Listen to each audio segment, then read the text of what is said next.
પ્રભુપાદનું સરસ કીર્તન લઈએ. નમઃ ઓમ વિષ્ણુપાદાય કૃષ્ણપૃષ્ઠાય ભૂતલે શ્રીમદે ભક્તિ વેદાંત સ્વામી ઇતિ નામિને નમસ્તે સારસ્વતે દેવે ગૌરવાણી પ્રચારિણે निर्विशेषा शून्यवादी पाश्चात्य देशतारिणे जय श्री कृष्ण चैतन्य प्रभो नित्यानंदा श्री अद्वैता गदाधर श्रीवासादि गौर भक्त वृंदा हरे कृष्णा कृष्ण कृष्ण हरे हरे हरे राम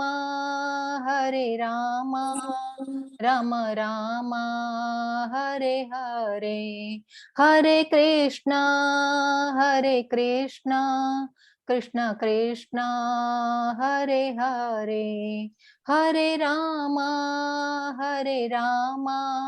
राम राम हरे हरे हरे कृष्णा कृष्ण कृष्ण हरे हरे जय निताई गौरंग जय निताई गौरंग जय निताई गौरंग जय निताई गौरंग जय राधा कृष्ण चंद्र राधे जय श्री राधे गोविंदा राधे गोविंदा राधे गोविंदा जय श्री राधे गोविंदा जय श्रीला प्रभुपाद प्रभुपाद प्रभुपाद जय श्रीला प्रभुपाद जय श्रीला प्रभुपाद प्रभुपाद प्रभुपाद जय श्रीला प्रभुपाद हरे कृष्णा सर्वे ने हरे कृष्णा हरे हरे कृष्णा हरे कृष्णा हरे कृष्णा प्रवीणा माता जी कृष्णा अजयू पूर्वी माता जी मौसमी माता जी अल्पा माता जी भावना माता जी दिशा माता जी हेतल माता जी हेतल सोलंकी माता जी हरे कृष्णा बधाने हरे कृष्णा जय श्री माता जी जुगल मिस्त्री प्रभु कल्पेश प्रभु कार्तिक प्रभु कृष्णा शाह माता जी कुलदीप ओके प्रार्थना माता जी प्रीति माता जी रामदेव विष्णु माता जी सरोज माता जी रामदेव प्रभु आई थिंक विधि रावल माता जी विकास प्रभु विलेश प्रभु जागृति माता जी हरे कृष्णा सर्वे ने हरे कृष्णा माता जी हरे कृष्णा ओके जय राम गुरु हाँ हरे कृष्णा प्रभु हरे कृष्णा ओके तो તમે બધા આજે પણ પાછા દ્રઢ નિશ્ચય સાથે આવી ગયા છો. આપણે કાલે જોયું હતું સુકૃતિ વિશે વાત કરી હતી સુકૃતિ અને દુષ્કૃતિ. તો ઘણા જન્મોની સુકૃતિ હોય ત્યારે આપણને આ અવસર મળે અને આપણે બધા સાથે ભેગા મળીએ અને આ જ્ઞાનની ચર્ચા કરીએ તો એમાંથી તમે જ બધા છો એટલે આ રીતે આપણે એક સુકૃતિ તમને બધાને મળી છે તમને ને મને આપણને એટલે આ રીતે આપણે આગળ જઈએ. હવે આજે શેર કરી લો સ્ક્રીન.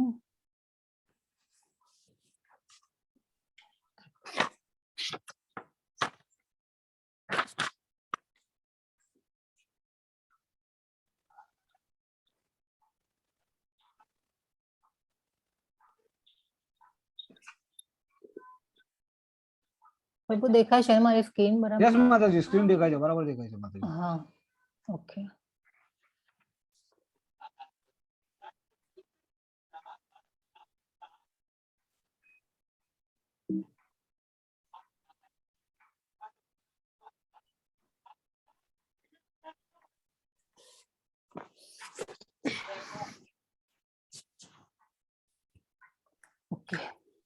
श्रीला प्रभुपाद की जय श्री भगवद गीता की जय सदगुरु देव की जय हरे कृष्णा. ओम अज्ञानतिमिरान्धस्य ज्ञानाञ्जनशलाकया चक्षुरुन्मिलितं येन तस्मै श्रीगुरवे नमः। श्रीचैतन्यमनोभीष्टं स्थापितं येन भूतले स्वयं रूप कदा मह्यं ददाति स्वपदान्तिकं। वन्देऽहं श्रीगुरो श्रीयुतपदकमलं श्रीगुरुन् वैष्णवांश्च श्रीरूपं सागरजातं सहगण रघुनाथान्वितं तं सजीवं साद्वैतं सावधूतं परिजन सहितं कृष्ण चैतन्य देवं श्री राधा कृष्ण पादान् सहगण ललिता श्री विशाखान्वितांश्च। हे कृष्ण करुणा सिंधु दीनबंधो जगत्पते गोपेश गोपिका कांत राधा कांत नमोस्तुते। तप्त कांचन गौरांगी राधे वृंदावनेश्वरी वृषभानुसुते देवी प्रणमामि हरिप्रिये। वाञ्छाकल्पतरुभ्यश्च कृपा सिन्धुभ्य एव च पतितानां पावनेभ्यो वैष्णवेभ्यो नमो नमः। श्री कृष्ण चैतन्य प्रभो नित्यानंद श्री अद्वैत गदाधर श्रीवासादि गौर भक्तवृंद हरे कृष्ण कृष्ण कृष्ण हरे हरे हरे राम राम राम हरे हरे हरे कृष्ण सर्वेने हरे कृष्ण। ओके तो આજનો અધ્યાય 8 આજનો આપણો 8મો દિવસ આપણે જે 1/3 પાર્ટ પૂરો કર્યો અને આપણે હવે આ જે મધ્ય ભાગમાં ગીતાના મધ્ય ભાગમાં અને આપણા જે આ અધ્યાય હવેના જે 6 અધ્યાય છે 7 થી 12 તો એ જે આપણે કાલે વાત કરી હતી કે ઘરેણા જેવા છે આ અધ્યાય બધા તો આપણે આજે 8 અધ્યાયનું નામ છે ભગવત પ્રાપ્તિ પરમ પ્રાપ્તિ। તો આપણે એક ભગવાનનું આપણે એ બી જાણ્યું કે જન્મ કર્મ દિવ્ય છે ભગવાનના, પછી જોઈ ગયા કે અજન્મા અવિનાશી છે ભગવાન, અવ્યય એટલે અવિનાશી, અજો અપી સન અવ્યય આત્મા એટલે જે ભગવાન જે છે એ અજન્મા અને અવિનાશી છે એ પણ આપણે જોયું। પછી આપણે એક જોયું કે જે કર્મયોગી છે, જ્ઞાન યોગી છે, અષ્ટાંગ યોગી છે, તો એમાં જે ભક્તિ યોગી છે એ સૌથી શ્રેષ્ઠ છે। પણ આ જે ભક્તિ યોગ માટે આપણે જે શ્રદ્ધાને ડેવલપ કરવાની છે, શ્રદ્ધા છે એ મુખ્ય વિશેષ વસ્તુ છે કે જો શ્રદ્ધા ડેવલપ થાય તો આપણને આ ગીતાનું જે જ્ઞાન છે એ આપણે અંદર ઉતરે જ્ઞાન, અને આપણને શ્રદ્ધા ડેવલપ થાય એ પછી આપણે ભક્તોનો સંગ કરીએ, એ સંગ પછી આપણામાં થોડી થોડી નિષ્ઠા આવે, ભક્તિ વધે આપણી અને એ પ્રમાણે આપણે આગળ જઈએ। નિષ્ઠા વધે એટલે આપણે એમાં આસક્તિ આવે એટલે એ પછી આપણને ભાવ આવે એ પછી આપણે કૃષ્ણની ભક્તિ તરફ આગળ વધતા જઈએ। તો આ રીતે અને એક બીજું આપણે એ પણ કારણ જોયું હતું કે આપણે શંકા નથી કરવાની। શંકા આપણે કાલે જોયું હતું કે અસુરો જેવી છે શંકા, તો એ આપણે જે શંકા પણ ન કરવી જોઈએ કેમ કે આ તો ભગવાનનું કહેલું છે, એટલે જે ભગવાનના શબ્દો છે બોલેલા, ભગવાનના પોતાના શબ્દો બોલેલા છે એટલે આપણે એના ઉપર પણ શંકા કરવા જોઈએ નહીં। તો જે આજનો અધ્યાય જે છે તો એ ભગવત પ્રાપ્તિ, તો આપણે કાલના અધ્યાયમાં એક આપણે જોયેલું કે જીવ જે છે એ ભગવાનની એક શક્તિ છે, તો એ કઈ શક્તિ હતી કોઈને યાદ છે? હરે કૃષ્ણ। બે શક્તિ જોયેલી આપણી જે જીવ છે હું તમને થોડી યસ હરે પરાશક્તિ, યસ પરાશક્તિ, અને બીજી શક્તિ કઈ હતી? અપરાશક્તિ। યસ પરા અને અપરા। તો પરાશક્તિમાં કોણ કોણ આવે? પરાશક્તિમાં સજીવ, દરેક સજીવ આવે, ચેતન પ્રકૃતિ। હા, અને અપરાશક્તિ એટલે? અપરાશક્તિમાં 5 તત્વ, અહંકાર, મન બુદ્ધિ। યસ બીજું નહીં, મન બુદ્ધિ એ હા પૃથ્વી જળ અગ્નિ વાયુ અને આકાશ એટલે એ ભગવાનની શું છે? અપરાશક્તિ।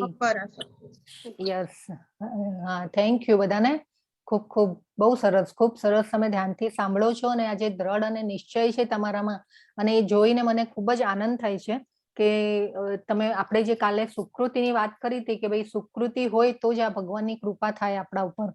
તો આપણે એક બીજું બી જોયું હતું કે ભાઈ જે ભગવાનને કોણ કોણ શરણે જાય છે, કયા લોકો શરણે જાય છે ભગવાનને, તો એ કોણ કહેશે? આપણે કાલ 4 પ્રકાર જોયેલા કે જેની કોઈ ઈચ્છા હોય એ, યસ જેને ભગવાન પાસે માંગવું હોય, ઈચ્છા હોય એ લોકો. યસ. બીજું 4 લોકો આપણે જોયા હતા કે કોણ કોણ ભગવાનને દુઃખી. શરણે જાય છે. દુઃખી. યસ. જિજ્ઞાસુ હરે કૃષ્ણ માતાજી. હરે જિજ્ઞાસુ કૃષ્ણ. હા યસ, બોલો, બરાબર છે. હા. જિજ્ઞાસુ અર્થાથી જેને હા. પરમ જ્ઞાનને પામવું છે તે, પરમ સત્યને પામવું છે તે. હા, બરાબર. ચોથો યાદ નથી આવતું માતાજી. દુઃખી યસ, દુઃખી વ્યક્તિ. દુઃખી. દુઃખી. દુઃખી. આપણે દુઃખીમાં જોયા હતા. આપણે કોણ કોણ જોયા હતા દુઃખીમાં? કોણ કોણ આવ્યું હતું? દ્રૌપદી. યસ. હાથી. યસ, હાથી. પછી જિજ્ઞાસુમાં કોણ હતું? જિજ્ઞાસુમાં કોણ હતું કે જેને જિજ્ઞાસુના જ્ઞાનની રાજા પ્રાપ્તિ પરીક્ષિત. કરવી? પરીક્ષિત રાજા. પરીક્ષિત હતા. હા, ખૂબ સરસ, ખૂબ સરસ. બસ આવું ધ્રુવ. તમે આમ સરસ મસ્ત આન્સર આપો ને તો મને પણ આમ જરાક ઉત્સાહ આવે કહેવાનો કે યસ, મજા આવે આમ.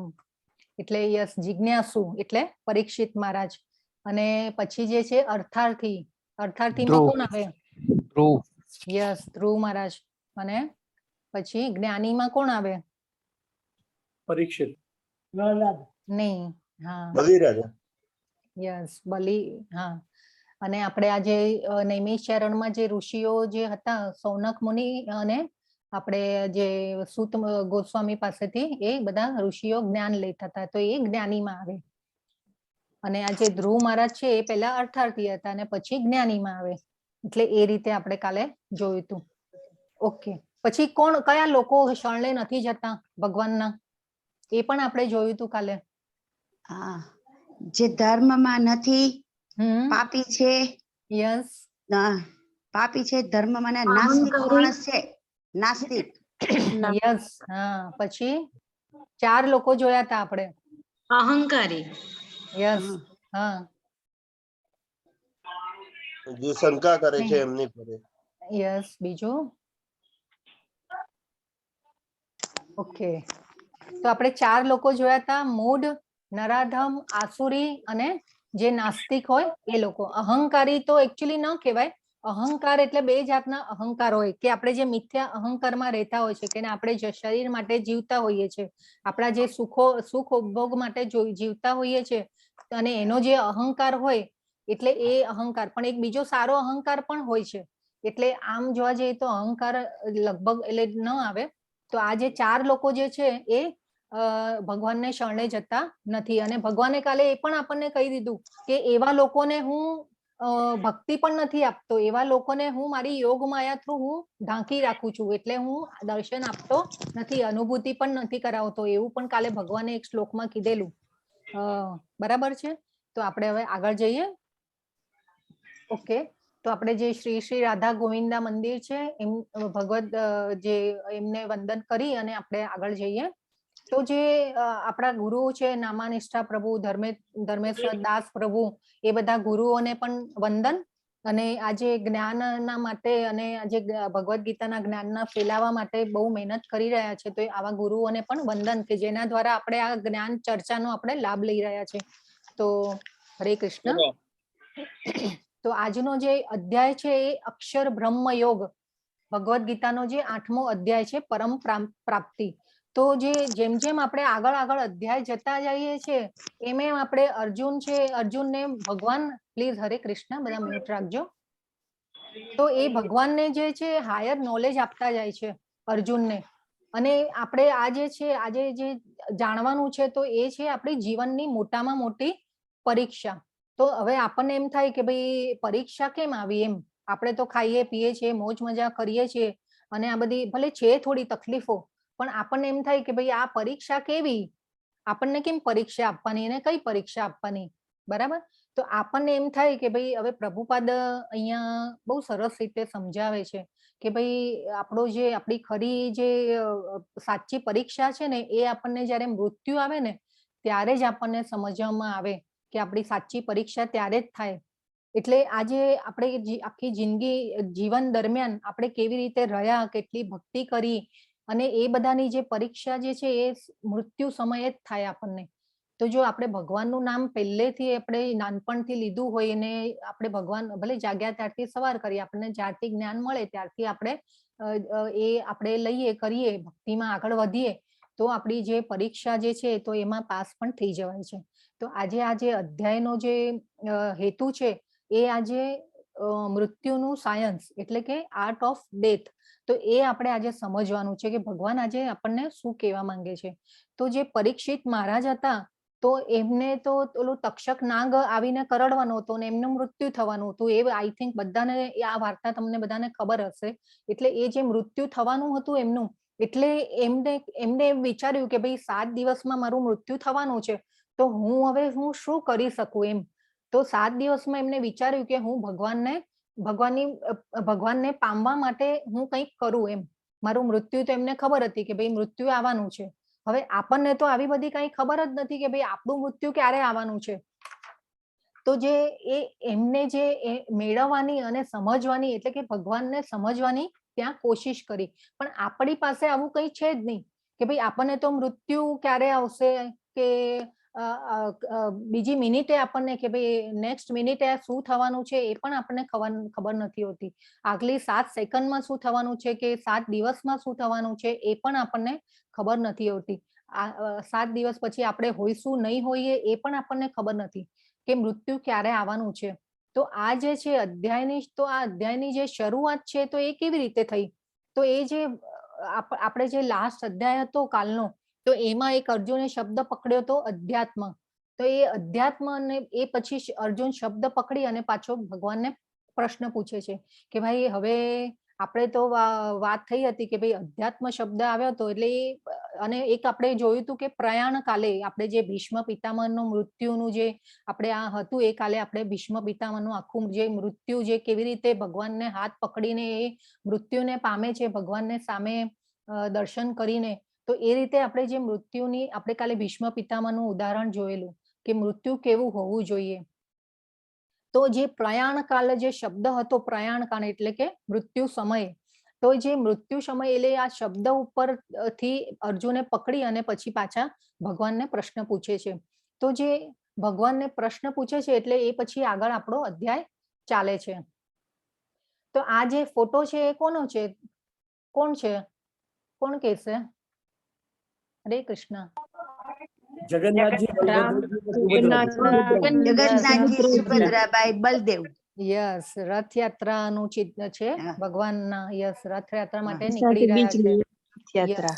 તો જે આ રથયાત્રા જે છે એ જગન્નાથપુરીમાં જ પેલા તો નીકળતી, અને એ જે શરૂઆત કરી જે આપણા શ્રીલા પ્રભુપાદ છે એમને નાના હતા ત્યારે એમના પિતાજીને કીધેલું કે ભાઈ મને નાનો રથ બનાવી આપો, મારે ભગવાનને ફેરવવા છે શેરીમાં. તો એ પછી ભગવાને એટલે જે એમના પિતા છે એમને રથ બનાવી આપ્યો, અને એ રીતે રથયાત્રાનો જે કોન્સેપ્ટ છે અત્યારે વિશ્વના ખૂણે ખૂણે થાય છે.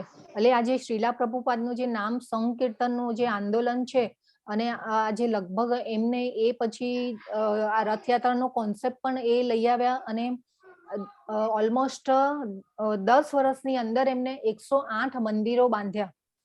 તો એ વખતે જયારે પછી યુએસ ગયા એટલે અમેરિકા ગયા 70 વર્ષની ઉંમરે, અને ત્યારે ત્યાં જઈને પણ આ જે આંદોલન હતું એમના ગુરુનો આદેશ હતો કે આ ભક્તિના સાયન્સને ફેલાવવું છે, તો એ ત્યારે ત્યાં જઈને પછી ખૂબ જ મહેનત કરે છે આજે નામ સંકીર્તનને આ ભક્તિના સાયન્સને ફેલાવવા માટે. તો જે આવા ભક્તો જે છે એ આપણે જે 10મા અધ્યાયનો જે 7મા અધ્યાયનો 3જા શ્લોકમાં આપણે જોયું હતું કે ભાઈ આવા વિરલાઓ જે હોય છે એ જૂજ હોય છે એમ, અને હજારોમાંથી મનુષ્ય કોઈ મને પામવાની પ્રયત્ન કરે છે. તો એ પણ આપણે જોઈ ગયા. તો જ્યાં જગન્નાથપુરી જે છે એ જગન્નાથપુરીમાં જયારે ચૈતન્ય મહાપ્રભુ જયારે ઘર છોડ્યું એમને, ત્યારે એકચ્યુઅલી જવા માટે નીકળ્યા હતા વૃંદાવન, પણ એ પછી એમની માતાએ એમને કીધું કે ભાઈ તું જગન્નાથપુરીમાં રહે તો તને અમને તારા ખબર મળતા રહે. તો એટલા માટે એ જે ચૈતન્ય મહાપ્રભુ જે છે એ જગન્નાથપુરીમાં એ ત્યાં રહે છે. અને ત્યારે તો એક મોબાઈલ અને એ બધી વ્યવસ્થાઓ પણ નથી, એટલે એમની માતાએ એમને આદેશ આપ્યો કે નહીં તું જગન્નાથમાં રહે. આપણે જે શ્રીલા પ્રભુપાદ છે એ ઘણા વર્ષો વૃંદાવનમાં રહ્યા, અને એ વૃંદાવનમાં એક નાની રૂમ કે જેને કોટડી કહીએ આપણે, તો એ જે નાની રૂમમાં એમને કેટલા વર્ષો સુધી રહ્યા અને એ પછી એમને નિર્ણય કર્યો કે નહીં, મારા ગુરુનો આદેશ છે એટલે મારે જવું જોઈએ. અને એ પછી એમને અમેરિકા એટલે કે પશ્ચિમી દેશોમાં વાટ પકડી અને ત્યાંથી પછી હવે એ પછીનો ઇતિહાસ આપણે જોઈ રહ્યા છીએ કે જે ઇસ્કોન જે સંસ્થા છે એ કેટલી આ જે ભગવાનનો જે આ સાયન્સ છે એના માટે, અને ઇસ્કોનનું નામ જ જે છે international society of Krishna consciousness. તો એ જે છે આ શ્રીલા પ્રભુપાદ જે છે આવા એક વિરલા છે અને આ એમને જે આ ગીતા છે આ કોર્સ છે જે છે એમની ગીતા ઉપરથી લેવામાં આવ્યો છે. તો આપણે આગળ જઈએ. આ કયું મંદિર છે, કોણ કહેશે? જગન્નાથપુરી. યસ માતાજી, યસ જગન્નાથપુરી. ઓકે, તો 8મા અધ્યાયનો પહેલો શ્લોક.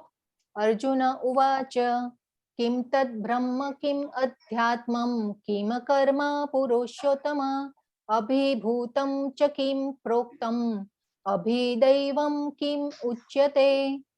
તો અર્જુને પૃચ્છા કરી, હે ભગવાન, હે પુરુષોત્તમ, બ્રહ્મ શું છે, આત્મા શું છે, સકામ કર્મ શું છે, આ ભૌતિક જગત શું છે અને દેવો શું છે?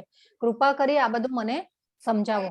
હવે આ જે 8મા અધ્યાયના જે 2 શ્લોક જે છે એમાં અર્જુન જે છે એ ધડાધડ 8 પ્રશ્નો પૂછી લે છે ભગવાનને કે ભાઈ જે બ્રહ્મ શું છે, આત્મા શું છે, સકામ કર્મ શું છે, ભૌતિક જગત શું છે, દેવો શું છે. એટલે આ 5 પ્રશ્નો અને પછીના જે છે એ આ 2 છે કે ભાઈ હે મધુસૂદન, યજ્ઞના સ્વામી કોણ છે અને તેઓ શરીરમાં કેવી રીતે રહે છે?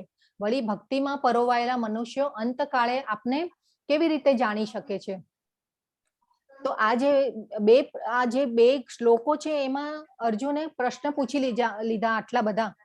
તો આ જે પ્રશ્ન જે છે તો એમાંથી ભગવાન જે છે એ આગળના જે 5 પ્રશ્નો, જે આ છેલ્લો પ્રશ્ન છે કે ભાઈ મારી ભક્તિમાં પરોવેલા મનુષ્યો અંતકાળે આપને કેવી રીતે જાણી શકે છે, તો આ પ્રશ્ન માટે ભગવાને આખો અધ્યાય આજનો લીધો છે.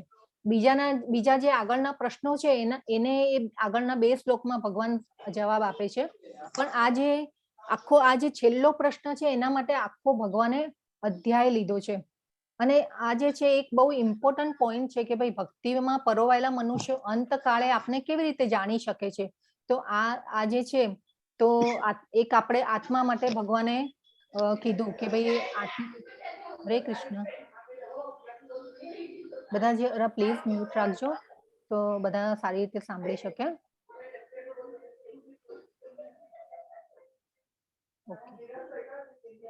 તો આ જે બીજા શ્લોકમાં જે છે તે ભગવાને કીધું કે ભાઈ આ જે અંતકાળે આપને કેવી રીતે જાણી શકે છે. હવે આ જે પ્રશ્ન છે એ આપણે વિચારવાનું છે કે ભાઈ શું છે એમ, કે આ બહુ ઇમ્પોર્ટન્ટ શ્લોક છે. આ બે શ્લોક અવાજ આવે છે. હરે કૃષ્ણ. હરે કૃષ્ણ. પ્લીઝ બધા મ્યુટ કરજો. મંદિર પ્રભુ જોજો. ઓકે. તો આજે એક અર્જુને એક પ્રયાણ કાલે જે છે શબ્દ એ પણ પકડ્યો છે. તો જે છેલ્લો પ્રશ્ન જે છે એ ખૂબ જ ઇમ્પોર્ટન્ટ છે. તો જે આ અધ્યાય લે છે કે ભાઈ મૃત્યુનું સાયન્સ શું છે અને આર્ટ ઓફ ડેથ ભગવાન કહે છે આપણને. તો અને આપણે એકચ્યુઅલી એવું છે કે આપણને જીવન જીવવાની કળા તો ઘણા બધાએ શીખવી કે ભાઈ આપણા વડીલો જે છે કે આપણે નાના હતા ત્યારે કે ભાઈ આમ નહીં કરવાનું, પેલું નહીં કરવાનું, કે ભાઈ આ રીતે કરો, પેલી રીતે કરો. પછી જે અમુક ગુરુઓ હોય એ લોકોએ બી આર્ટ ઓફ લિવિંગ એ બી આપણને શીખવાડ્યું. પછી આપણે ઘણીવાર આપણી લાઈફમાં આપણે જાતે પણ એવા એક્સપિરિયન્સ થયા અને એમાંથી પડ્યા અને પાછા ઊભા થયા અને એ રીતે આપણે લાઈફ એટલે સાયન્સ જે આપણે જીવવાની કળા છે એ આપણને અનુભવોથી પણ આપણે શીખ્યા. તો એ રીતે જે છે તો હવે મૃત્યુનું સાયન્સ કે ભાઈ કેવી રીતે મરવું, કે મૃત્યુ કેવી રીતે આપણે આપણું સુધારવું, તો એ આપણને ખાલી ઓનલી એન્ડ ઓનલી ભગવાન જ કહે છે કે મૃત્યુ સમયે આપણે કઈ રીતે આપણે ભગવાનને કેવી રીતે યાદ કરવા. એટલે આ જે ભગવાન જે છે એ મૃત્યુનું સાયન્સ ઓનલી એન્ડ ઓનલી ગીતામાં ભગવાને જ કીધું છે, બાકી કોઈ આપણને બહારથી શીખવાડતું નથી. તો આ જે છે આપણો જે અને ભગવાન જે છે એક શ્રેષ્ઠ ગુરુ છે, કૃષ્ણ વંદે જગત ગુરુ. તો જે આપણે આ જે ભગવાન આપણને સમજાવશે કે ભાઈ કેવી રીતે આપણને મૃત્યુને સુધારવું જોઈએ. તો આપણે આગળ જોઈએ. ભક્તિ સેવામાં રોકાયેલા લોકો મૃત્યુ સમયે તમને કેવી રીતે જાણી શકે? જો પ્રશ્ન પૂછે છે અર્જુન કે મૃત્યુ સમયે તમને કેવી રીતે યાદ કરવા જોઈએ, તો ભગવાન સમજાવે છે આગળ. ભગવાન ઉવાચ અસત કર્મ બ્રહ્મ પરમમ. એક મિનિટ.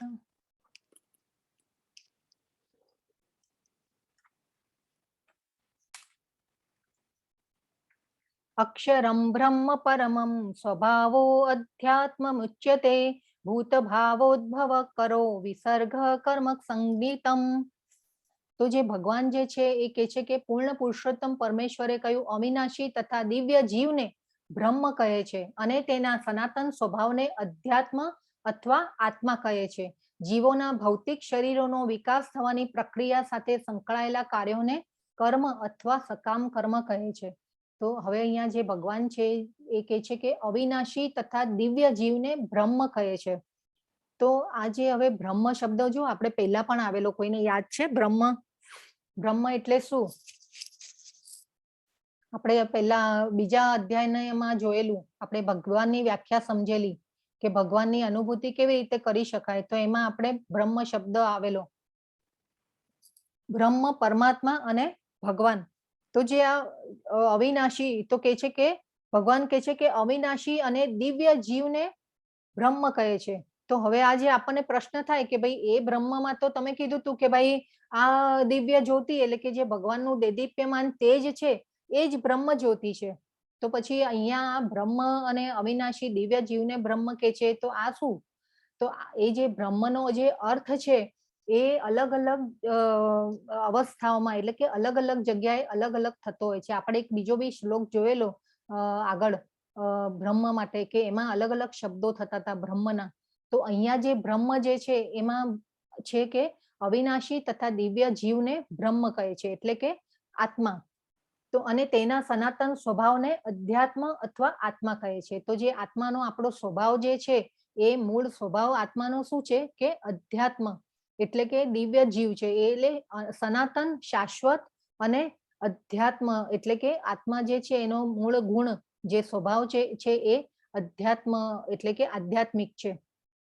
જીવોના ભૌતિક શરીરનો વિકાસ થવાની પ્રક્રિયા સાથે સંકળાયેલા કાર્યોને કર્મ અથવા સકામ કર્મ કહે છે. તો જે સકામ કર્મ પણ આપણે સમજી ગયેલા કે ભાઈ જીવનમાં જે આપણે ભૌતિક શરીરોનો વિકાસ થવાની જે પ્રક્રિયા છે એટલે કે આપણા જે શરીર માટે કે જે આપણે સુખ માટે, આપણા સુખ માટે જે આપણે કર્મો કરીએ છીએ એ તો એ બધાને આપણે સકામ કર્મ કહે છે. આપણે કર્મ વિશે પણ જાણી ગયા હતા કે ભાઈ કર્મયોગના 2 અધ્યાય આવી ગયા, આપણે 3જો અને 5મો અધ્યાય. તો એમાં પણ આપણે જોયેલું કે કર્મ, વિકર્મ, પછી અકર્મ, નિષ્કામ કર્મ અને આ સકામ કર્મ. તો આ બધા જે છે એ સકામ કર્મો. તો એ રીતે આપણે જોઈ ગયેલા. પછી જે કે છે કે ભગવાન કે છે, અર્જુન પૂછે છે કે ભાઈ યજ્ઞના સ્વામી કોણ છે? તો ભગવાન જે છે, 4થો શ્લોક છે, અધિભૂતમ ક્ષરો ભાવ પુરુષશ્ચાદિદૈવતમ અધિયજ્ઞોહમેવાત્ર દેહે દેહભૃતાંવર. તો જે આ દેહધારીઓમાં શ્રેષ્ઠ નિરંતર પરિવર્તનશીલ આ ભૌતિક પ્રકૃતિ અધિભૂત કહેવાય છે. સૂર્ય તથા ચંદ્ર જેવા દેવોનો જેમાં સમાવેશ થાય છે તે ભગવાનનું વિરાટ રૂપ અધિદૈવ કહેવાય છે. અને પ્રત્યેક દેહધારીના હૃદયમાં પરમાત્મા રૂપે સ્થિત હું પરમેશ્વર અધિયજ્ઞ એટલે કે યજ્ઞનો સ્વામી કહેવાઉં છું. તો હવે જે આ યજ્ઞના સ્વામી કોણ છે? તો આપણે જે પહેલા પણ જોયેલું કે ભાઈ ભુક્તારમ યજ્ઞ તપસામ એટલે કે અલ્ટિમેટ એન્જોયર કોણ છે? તો એ કે છે કે ભગવાન છે. અને જે આ જે નિરંતર પરિવર્તનશીલ જે આ ભૌતિક પ્રકૃતિ જે છે કે જ્યાં આપણે રહીએ છીએ, જે આ મટીરિયલ વર્લ્ડ જે છે એને શું કહેવાય છે કે અધિભૂત. એટલે આ જે પ્રકૃતિ જે છે પૃથ્વી, જળ, અગ્નિ, વાયુ, આકાશને જે આપણે જોઈએ છે ને જ્યાં આપણે રહીએ છીએ એ બધું શું છે? પરિવર્તન થાય છે, એનું સર્જન પામે છે, પાછો વિનાશ પામે છે.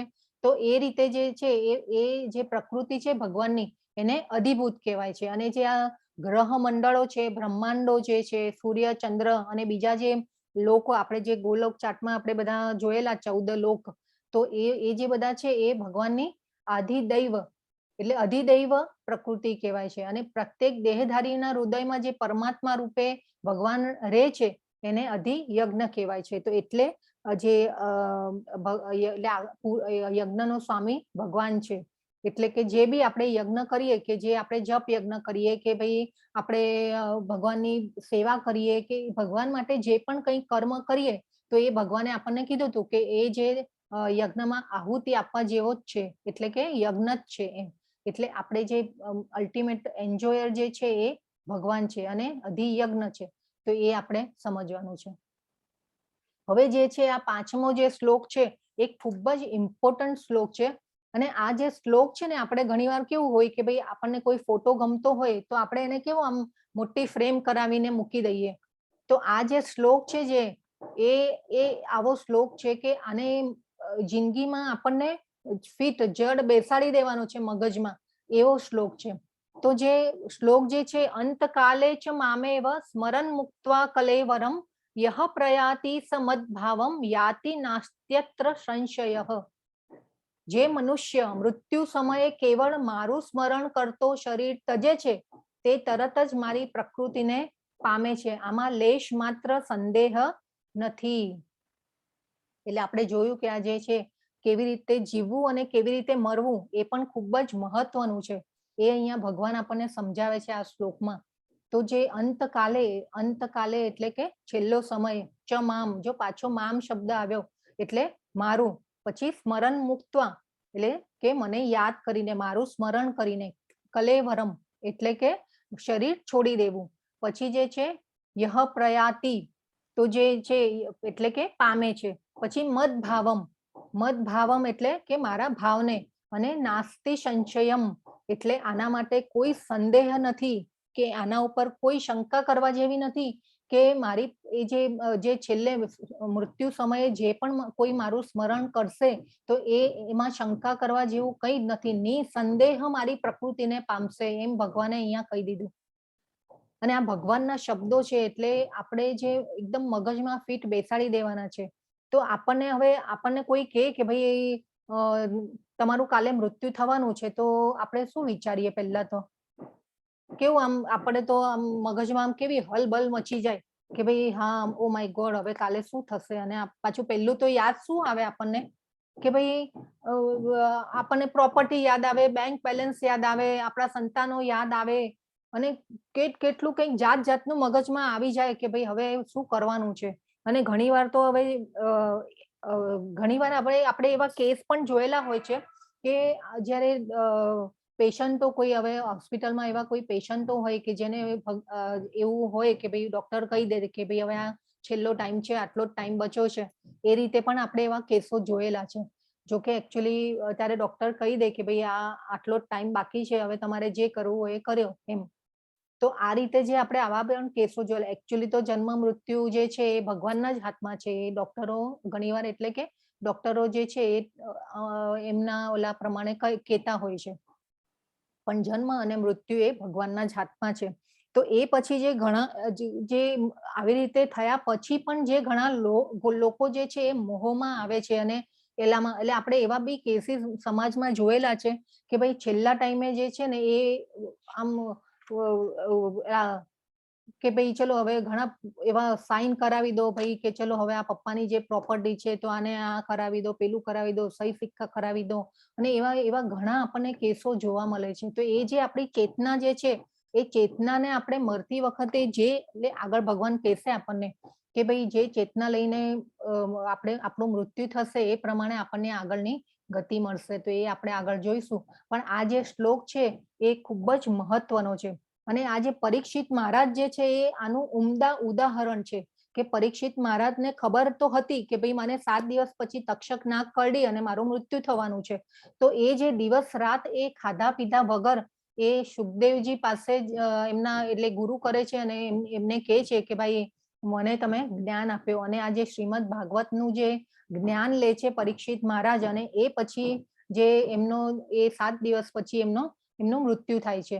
અને આ જે અત્યારે પણ આ જે છે શ્રીમદ ભાગવતમનું જ્યાં જ્યાં બી પારાયણ થતું હોય ને એ 7 દિવસનું જ હોય છે. તો એ જે છે એનો હેતુ આ છે કે પરીક્ષિત મહારાજ જે છે એ 7 દિવસ આવી રીતે એમને શ્રીમદ ભાગવતમનું પારાયણ કરેલું. તો જે છે આ આસક્તિ જે છે આપણી પાસે હવે એટલે જે આસક્તિ જે છે એ આસક્તિને આપણે છોડવાની છે. અને ઘણી વાર તો આપણે એવું પણ જોયું છે કે ભાઈ જે માણસો અમુક છેલ્લા ટાઈમમાં દુઃખી થતા હોય તો આપણને આમ ઘણી વાર એવું બોલે કે ભાઈ ભગવાને જ કે ભગવાન મેં તારું શું બગાડ્યું છે, હવે મને કેમ આવું દુઃખ આપ્યું. તો આ જે છે ને એ આપણે નથી કરવાનું. આપણને ખબર હોવી જોઈએ કે ભાઈ આ જે છે આપણે જે દુઃખ સુખ ભોગવી રહ્યા છે એ આપણા કર્મોના જ ફળ છે.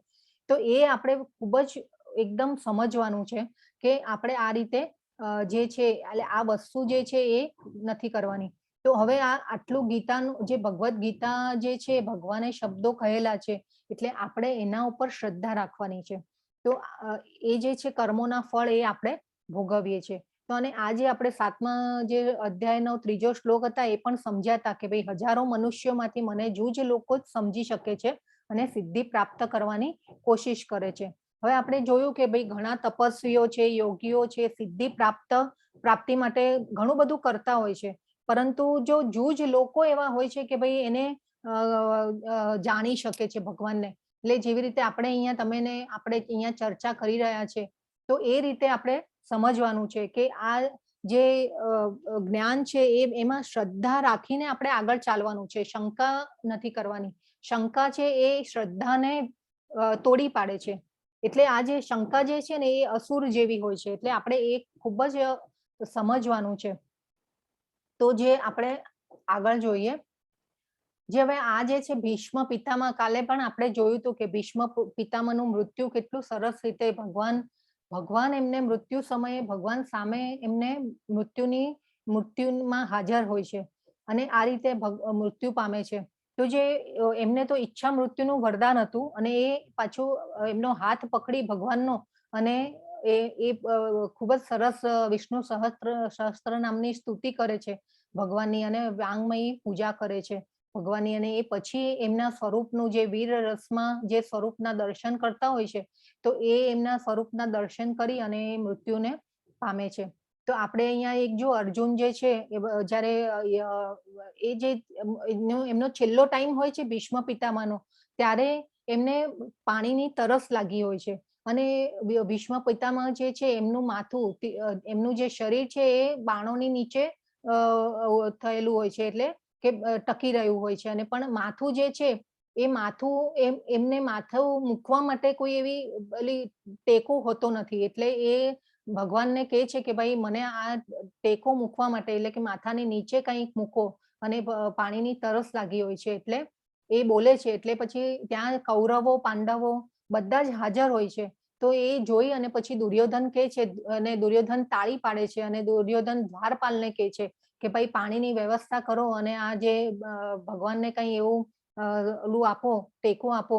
એટલે એ દુર્યોધન જે દ્વારપાલને કહે છે, પણ અહીંયા ભીષ્મ પિતામહ જે છે એ અર્જુન સામે જોઈ અને ઈશારો કરે છે કે અર્જુન, એટલે અર્જુનને ઈશારો કરે છે અને અર્જુન તરત જ સમજી જાય છે. અને અર્જુને પછી ત્યારે 2 તીર એવી રીતે છોડ્યા કે એ જે ભગવાન એ જે ભીષ્મ પિતામહનું જે માથું છે એ 2 તીરની વચ્ચે એટલે કે એને ટેકો મળી જાય છે. એવી રીતે એ તીર છોડે છે અને પછી બીજું તીર જે છે એ એવી રીતે છોડે છે કે જે ગંગાજી પૃથ્વીમાંથી ગંગાજી ઉત્પન્ન થાય છે અને એ ગંગાજીનું પાણી ભીષ્મ પિતામહ એ ગ્રહણ કરે છે અને એ રીતે ગંગાની ધારા આવે છે મોઢામાં, એટલે સીધી મોઢામાં જાય એ રીતે એ અર્જુન એવી રીતે તીર મારે છે. તો જે છે ભગવાન આપણે સમજવાનું છે કે ભગવાન જે છે એમના ભક્તો માટે જો છેલ્લા મૃત્યુ સમયે કેવી વ્યવસ્થા કરી આપે છે. એટલે આ જે છે ભગવાન અને ભક્તનો સંબંધ કેવો હોય છે એ આપણે અને એની નિખાલસતા એ આપણે અહીંયા જોવાની છે. અને આ જે અનન્ય ભક્તિ, જે આને જે છે એ અનન્ય ભક્તિ કહેવાય. ભીષ્મ પિતામહ પણ ભગવાનના ખૂબ જ મોટા ભક્ત હતા. અને અર્જુન, હવે આપણે સમજીએ કે જો અર્જુન પણ એ ભક્ત હતો, તો આપણે મૃત્યુ સમયે ભગવાનના અનન્ય ભક્તનો સાથ મળવો અને એનું સાથે હોવું, સમીપ હોવું, સાથે પાછું ભગવાનનું હોવું, એ પણ એક અનન્ય ભક્તિ હોય તો જ શક્ય બને. એટલે મૃત્યુ થાય છે, સમય હોય તો, એટલે આપણે જે આ જે તમને સમય હોય ને તો આનું ખૂબ જ સુંદર શ્રીમદ ભાગવતમમાં વર્ણન આપેલું છે પણ એકચ્યુઅલી જો કે પહેલા તો ફોકસ તો શ્રીમદ ભગવદ્ ગીતા ઉપર જ કરવાનું, પણ જે ટાઈમ હોય ને ત્યારે આ બધા જે શ્રીમદ ભાગવતમાં બી ખૂબ જ સરસ ભગવાનની લીલાઓ અને આ બધાનું ખૂબ જ સુંદર વર્ણન આપેલું છે. એ જે પ્રભુપાદનું જે શ્રીમદ ભાગવતમ છે એમાં પણ બહુ જ સરસ બધું વર્ણન કરેલું હોય છે ભગવાનની લીલાઓનું બધું. તો આપણે ટાઈમ હોય તો વાંચવાનું. તો આ જે છે એ એટલે કે ટૂંકમાં કહેવાનું એમ છે કે ભાઈ આખી જિંદગી ભગવાનનું નામ સ્મરણ કર્યું હશે તો કદાચ ભગવાનનું નામ આપણને યાદ આવશે. એટલે આના ઉપરથી આપણે એક સાર લેવાનો છે કે ભાઈ આપણે પણ એ અભ્યાસ કરવાનો છે. અને પેલા બી જો 2 શ્લોક આવી ગયા અભ્યાસ માટેના, હજી પણ એક આગળ શ્લોક આવશે અભ્યાસ. જ્યારે અર્જુને કીધેલું કૃષ્ણને કે ભાઈ હું આ જે મન તો ચંચળ છે, મન ચંચળ છે એટલે કે મનને વશમાં કરવું બહુ અઘરું છે.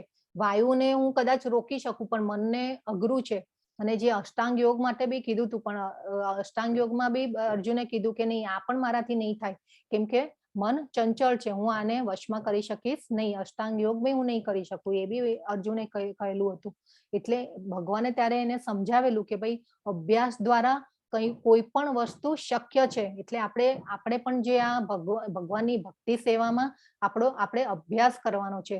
એટલે આપણે કાલે જોયું હતું કે ભાઈ પ્રેક્ટિસ મેક્સ અ મેન પરફેક્ટ. તો આપણે પણ આપણા મૃત્યુને સુધારવા માટે અત્યારથી જ જો ભગવાનનું નામ સ્મરણ કરતા રહીશું તો આપણને છેલ્લા ટાઈમે ભગવાન યાદ આવશે.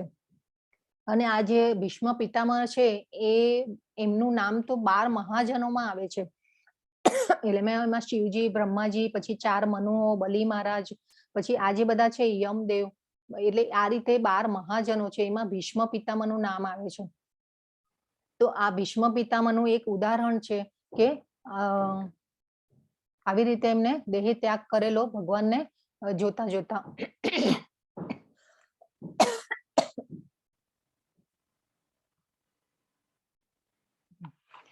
તો 6થો શ્લોક. યમ યમ વ્યાપી સ્મરન ભાવમ ત્યજન્ત્યન્તે કલેવરમ તમ તમેવૈતિ કૌન્તેય સદા તદ્ભાવ ભાવિતઃ. હે કુંતી પુત્ર, શરીરનો ત્યાગ કરતી વખતે મનુષ્ય જે ભાવનું સ્મરણ કરે છે એવા જ ભાવને તે નિશ્ચિતપણે પ્રાપ્ત કરે છે. ભગવાને પાછું જો હવે અહીંયા બીજું સ્ટેટમેન્ટ આપી દીધું. જે ભગવાને કીધું કે જે ભાવનું સ્મરણ કરે છે એવા જ ભાવને તે નિશ્ચિતપણે પ્રાપ્ત કરે છે. તો હવે આમાં જે છે આપણે એક ક્લિયર સ્ટેટમેન્ટ આપી દીધું ભગવાને અહીંયા. તો એટલે બે વસ્તુ ભગવાને કીધી કે ભાઈ મારું જે સ્મરણ કરશે એ મારી પ્રકૃતિને પામશે, એ પહેલું ડિસિઝન આપ્યું. પછી આ બીજું કીધું કે ભાઈ મનુષ્ય જે ભાવનું સ્મરણ કરે એવા જ ભાવને તે નિશ્ચિતપણે પ્રાપ્ત કરે છે. તો આ જે એટલે આ અને પાછા ભગવાન જે છે એમાં જો અહીંયા કૌંતેય શબ્દ વાપર્યો છે ભગવાને. કૌંતેય કોઈ વાર ભગવાને અર્જુનને પૃથાપુત્ર બી કીધો છે, કોઈ વાર કૌંતેય પણ કીધો છે. તો આ જે છે આપણે એક સમજવાનું છે. જે કુંતી માતા હતા, કૌંતેય એટલે કે કુંતી માતાનો પુત્ર.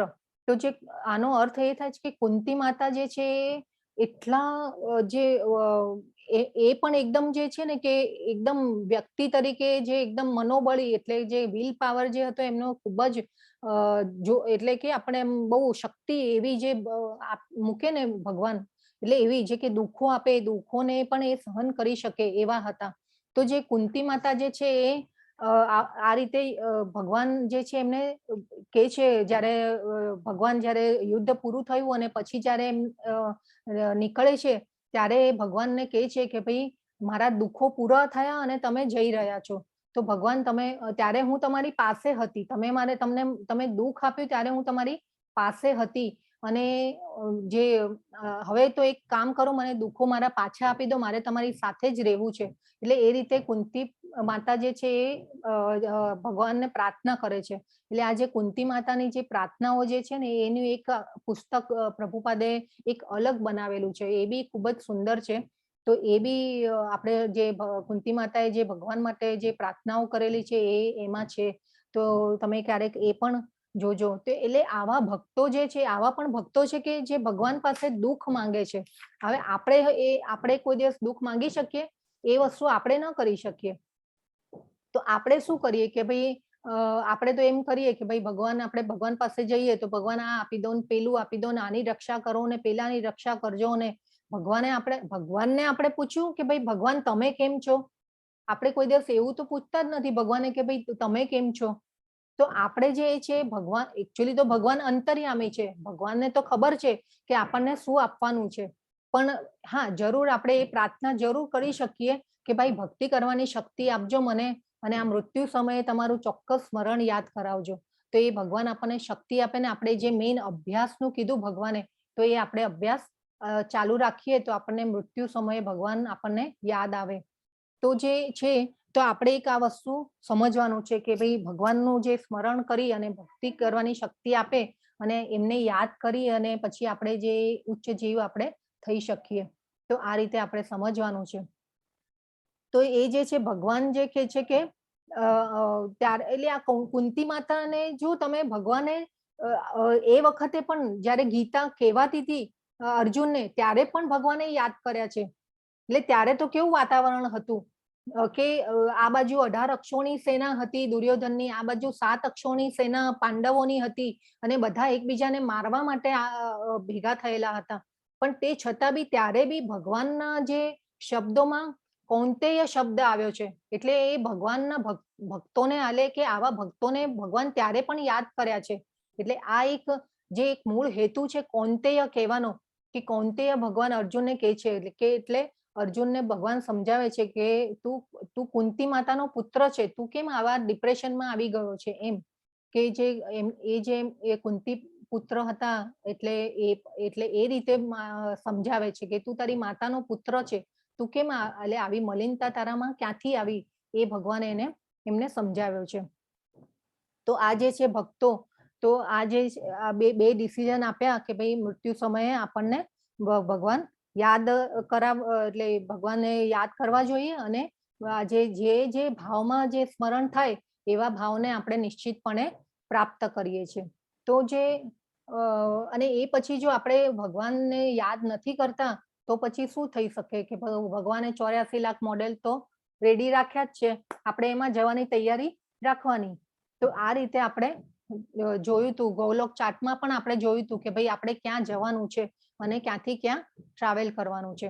તો આપણે 14 લોક જોયા હતા અને એ જે લોક જોયા એમાં આપણે ઉપર જવાનું છે. હવે આ જે વાર્તા કોઈને ખબર છે? આપણે પહેલાના અધ્યાયમાં જોઈ ગયા છીએ. આ વાર્તા કઈ હતી? આપણે કથા જોઈ હતી, કોઈને યાદ આવે છે? હરે કૃષ્ણ. ભરત રાજાની. યસ માતાજી, ભરત રાજાની. બોલો, કોઈને વર્ણન કરવું છે ભરત રાજાની વાર્તાનું? કોઈ કહી શકે છે વાર્તા? જે આ છે ભરત રાજા.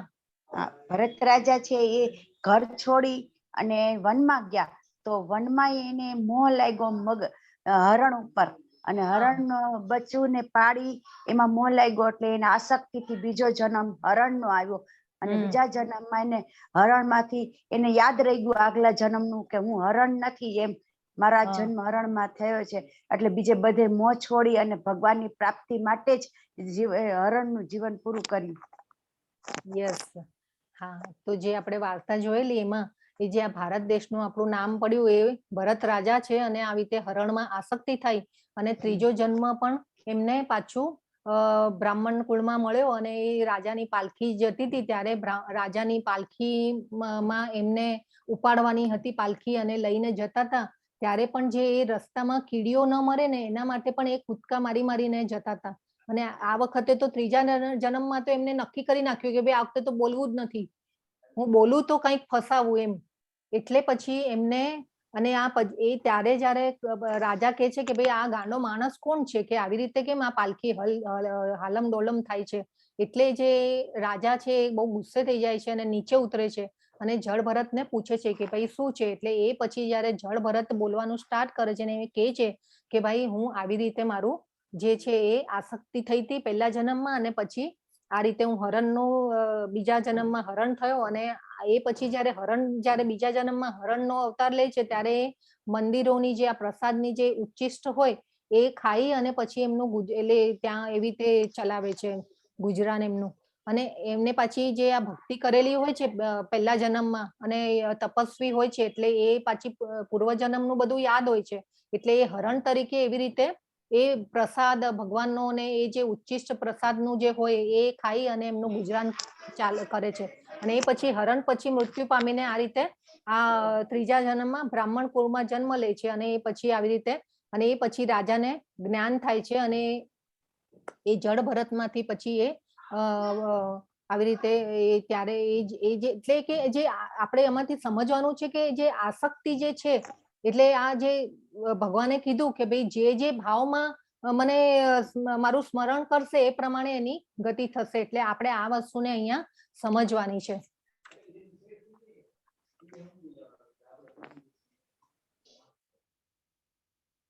હવે 7મો શ્લોક. તસ્માत् સર્વેષુ કાલેષુ મામ અનુસ્મર યુધ્ય ચ મય્યર્પિત મનો બુદ્ધિર્મામે વૈશ્યસ્ય સંશયઃ. તેથી હે અર્જુન, તારે સદા કૃષ્ણ રૂપમાં રહેલા મારું ચિંતન કરતા રહેવું, અને તે સાથે જ યુદ્ધ કરવાનું તારું નિર્ધારિત કર્તવ્ય પણ કરવું જોઈએ. તારા કાર્યોનું મને સમર્પણ કરીને અને તારા મન તથા બુદ્ધિને મારામાં સ્થિર કરીને તું નિશ્ચિતપણે મને પ્રાપ્ત કરીશ. એટલે હવે જો ભગવાન અહીંયા સોલ્યુશન આપે છે પાછું કે ભાઈ આપણે પણ સંસાર રૂપી યુદ્ધમાં આપણે આપણી ડ્યુટી નિભાવીને ભગવાનનું નામ જપ સ્મરણ કરતા રહેવાનું છે, અને ભગવાન આપણને યાદ તો જ આપણને ભગવાન યાદ આવશે. અંતકાલે છે મામેવ એટલે કે આપણા છેલ્લા સમયમાં, અને પ્રયાણ કાલે એટલે કે મૃત્યુ સમયે. એટલે ભગવાન વારંવાર કહે છે મામ મામ, મન બુદ્ધિને મારામાં લગાવ, મારામાં સ્થિર કર, મારું ચિંતન કર, મારું સ્મરણ કર. તો આપણે પણ આ જે સંસાર રૂપી યુદ્ધ છે તો એ પણ આપણી એક જવાબદારી છે, એ કરતા રહીને પણ આ કરવાનું છે. ખાલી એમાં જે છે એ ભાવના બદલવાની છે કે આપણે જે કંઈ પણ કરીએ છીએ એ જે છે એ કૃષ્ણને સેન્ટરમાં રાખીને કરવાનું છે. અને અસંશય, અહીંયા પાછો જો અસંશય આવ્યો તો એ જે અસંશય એટલે કે નિસંદેહ, ડાઉટ કર્યા વગર મારું સ્મરણ કર અને ચિંતન કર. એટલે જે છે શંકા જે છે ને એ બહુ જ ખરાબ છે. એ શંકા જે છે ને એ શ્રદ્ધાનો નાશ કરે. એટલે આપણે બી અને આપણે ગમે તેટલા છે ને, તમે શ્રદ્ધા નહીં હોય ને તો શ્રદ્ધા વગર આપણે કેટલાય પારંગત હોઈશું ને કોઈ શાસ્ત્રોના જ્ઞાનમાં કે વેદોના જ્ઞાનમાં કે ભાઈ કડકડાટ ગીતાના શ્લોકો મોઢે બોલતા હોઈશું ને, પણ તે છતાં બી જો ભગવાનમાં શ્રદ્ધા નહીં હોય ને તો એ જે છે ને એ શ્રદ્ધા નકામી છે. શ્રદ્ધા જ નહીં હોય તો ભગવાનને સમજી જ નહીં શકીએ, તો એટલે એને ભગવાનને પામી જ નહીં શકીએ. એટલે ભગવાન આપણે જે મન બુદ્ધિને ભગવાનમાં લગાડવાના છે, અને એ પણ પાછા લગાડવાના જાત જાતના પ્રયત્નો છે પાછા લગાડવાના. આપણે કેવી રીતે ભગવાનને ભજી શકીએ કે ભાઈ આપણે જે જપ યજ્ઞ કરવાનો છે કે ભગવાનને ભોગ પ્રસાદ ધરાવવાનો છે, અને એ રીતે પછી જે આપણે વહેલા ઉઠીને ભગવાનના જપ કરીએ, ભગવાનની સેવા પૂજા કરીએ, તો એ જે છે બધું આપણે કરવાનું છે. જે ઇસ્કોન જે છે, ઇસ્કોનના મંદિરોમાં ઓલવેઝ 4:30 છે ને મંગલા આરતી થતી હોય છે. તો એ જે મંગલા આરતીનું જે અદ્ભુત એ વખતે જ્યારે વાતાવરણ હોય છે ને એ ખૂબ જ સુંદર હોય છે. આપણે બી ચલો ત્યારે તો ત્યાં ન જઈ શકીએ તો આપણે આપણા ઘરમાં પણ ઉઠી અને ભગવાન સામે આપણે જપ યજ્ઞ પણ કરી શકીએ. અને આ જે કહેવાય છે કે બ્રહ્મ મુહૂર્તમાં ઉઠીએ તો એ બહુ જ સારું છે. અને એ સવારના ટાઈમે જે માળા જે કરીએ, જપ કરીએ તો એ ખૂબ જ લાભદાયી છે. એ વખતમાં આપણી શુદ્ધ ચેતના જે હોય છે એ શુદ્ધ સત્વમાં હોય છે. તો અને ઘણા ભક્તો તો છે ને ઓનલાઈન પણ કરે છે. આપણે બી આપણે આ જે શ્રી રાધા ગોવિંદા મંદિર જે છે એની પણ આપણે 4:30 લિંક આવે છે, અને એમાં પણ બધા ભક્તો ઓનલાઈન પણ દર્શન કરતા હોય છે 4:30 વાગે, અને આ મંગલા આરતી કરતા હોય છે. તો આપણે પણ એક જે છે સવારે ઉઠવાની, પછી સવારે ઉઠીને ભગવાનની આ જે જપ કરીએ, પછી બપોરે પાછા ભગવાનને યાદ કરીએ, રાત્રે સૂતી વખતે યાદ કરીએ. તો એ રીતે પછી આજે તમે બી બધા 1.5 કલાકનો ટાઈમ અહીંયા કાઢો છો, ક્વિઝ ભરો છો, એ જે છે એ બધી બુદ્ધિપૂર્વકની આપણી પૂજા જ છે ભગવાનની. તો એ પણ સારું જ છે. પછી આપણે જે ભગવદ્ ગીતા વાંચવાની પણ આપણે થોડી જરા હેબિટ કે જે ટેવ છે એ આપણે રાખવી જોઈએ. તો એ આ જે છે એ બધું કરવું જોઈએ ભગવાન માટે. અને પહેલા બી આપણે તો શ્લોક જોયેલું કે સ્વલ્પમ અપ્યસ્ય ધર્મસ્ય ત્રાયતે મહતો ભયાત. नेहाभिक्रमनाशोस्ति प्रत्यवायो न विद्यते स्वल्पमप्यस्य धर्मस्य ત્રાયતે મહતો ભયાત. એટલે કે તું મારા માટે થોડું પણ કંઈ કામ કરીશ તો એ તું મોટામાં મોટા ભયમાંથી બચી જઈશ. તો ભગવાન આપણને અહીંયા કહે છે. તો આપણે જે છે આપણે વારંવાર આપણે કહીએ, હું તમને કહી રહી છું કે ભાઈ કોઈ પત્ર પુષ્પ ફલ ફલમ તોયમ, એટલે આપણે કંઈ પણ ભગવાનને ધરાવવું જોઈએ. તો આગળ જોઈએ 8મો શ્લોક. હે પાર્થ, જે મનુષ્ય પોતાના મનને મારું સ્મરણ કરવામાં સદા મગ્ન રાખીને અવિચળ ભાવથી પૂર્ણ પુરુષોત્તમ પરમેશ્વર રૂપે મારું ધ્યાન કરે છે તે નિશ્ચિતપણે મને પ્રાપ્ત કરે છે. અભ્યાસ યોગ યુક્તેન ચેતસા નાન્યગામિના પરમં પુરુષમ દિવ્યમ યાતિ પાર્થાનુચિંતયત. તો અહીંયા પાછો જો અભ્યાસ શબ્દ આવ્યો, પહેલા પણ ભગવાને કહી દીધું કે તું અભ્યાસ કરીશ તો તું યાદ કરી શકીશ મને છેલ્લા ટાઈમે પ્રયાણ કાલે. તો હવે અહીંયા પણ પાછો જો અભ્યાસ યોગ યુક્તેન, અભ્યાસ શબ્દ આવ્યો. પછી હવે જે છે તો આ પહેલા પણ આપણે એ જોઈ ગયા હતા કે ભાઈ અભ્યાસ દ્વારા એ શક્ય છે. ભગવાને અર્જુનને પણ કહી દીધું હતું. તો આપણો જે મેક્સિમમ ટાઈમ આપણો શેમાં જતો હોય કે ભાઈ આપણે નાના હોઈએ ત્યારે ભણવામાં જાય, પછી મોટા હોઈએ ત્યારે આપણે પૈસા કે ધન કમાવામાં જાય, એ પછી જે કે એ ધન કમાવામાં બુદ્ધિ લાગે, પછી પાછા આપણે થોડા મોટા થઈએ એટલે આપણે ઘર ગૃહસ્થી ને એમાં લાગી જઈએ. એટલે એ બધું કઈ વાંધો નથી, પણ જે આ જન્મમાં જે ભગવાને કીધું છે કે હું તારો મિત્ર સદાયને માટે રહેવાનો છું, તારા સગાવાલા ભાઈ બંધુઓ મિત્રો એ બધા જે છે એ ટેમ્પરરી છે. તો આ જે શ્લોકમાં ભગવાન કહેવા માંગે છે કે આપણને કંઈ યાદ નથી રહેતું પણ ભગવાનને બધું યાદ હોય છે.